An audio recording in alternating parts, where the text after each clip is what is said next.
Breaking news right now. An Ohio police officer was shot and killed in the line of duty overnight. Our affiliate in Cleveland says a man and a woman are now in custody. It happened just after midnight in Danville near Mount Vernon during the search for a missing Danville officer and his stolen cruiser. The Ohio State Highway Patrol says the officer's hat was found with blood on it, and then later the officer was found shot outside of the Danville Municipal Building. The officer's name has not yet been released. I-24 is back open this morning after a bad crash overnight shut part of it down for a few hours. It happened near exit 50 near Fessler's Lane just after 1. Right now details are limited. It appears a vehicle though hit the guardrail. Police say someone was hurt, but it was not life-threatening. All lanes are opened around 3 a.m. It is dangerously cold outside right now, and officials in Nashville are trying their best to keep people warm. Matthew Torres joins us now from the Nashville Rescue Mission this morning, and that's where cold patrols are about. They've actually loaded up and they're hitting the streets. Good morning, Matthew. So they've started beginning their roundup today. They are. In fact, we've seen several vans still out here parked. They're waiting for some of the workers out here to get here and obviously continue this cold patrol, which will keep people who do not have a shelter away from the cold and inside here this morning.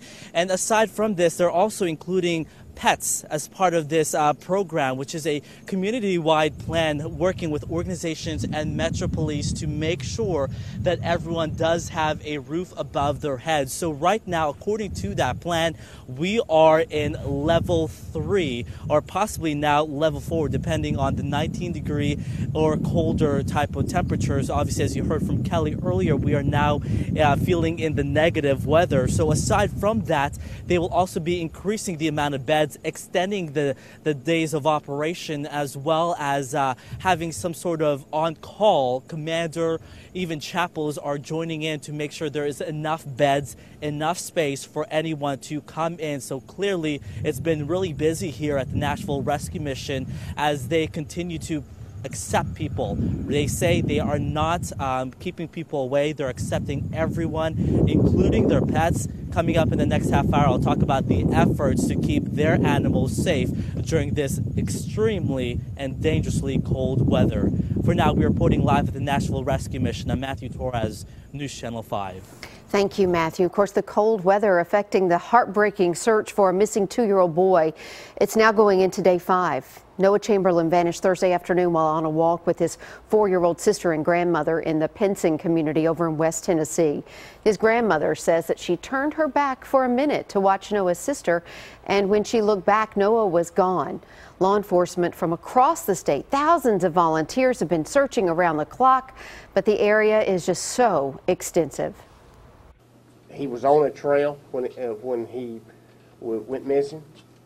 We have searched all around those trails. I wouldn't be afraid to say there was hundreds of miles of trails. A team of search and rescue dogs from Florida arrived yesterday, but because of the recent rain, they're having a hard time tracking any kind of a scent. We'll keep you posted on what's happening there. And less than 24 hours after we showed you the photo of a suspected robber, police say they have him behind bars. Gallatin police tell us they arrested Thomas Sheffield late last night. The 30-year-old was wanted for an armed robbery at the Delta Express Market on South Water Avenue Friday. No word yet on where police found him. New this morning, a man is behind bars after a bizarre tussle with police officers. According to the Kentucky New Era, Hopkinsville police were responding to a disturbance Saturday when they found Tyrone Reed and a woman.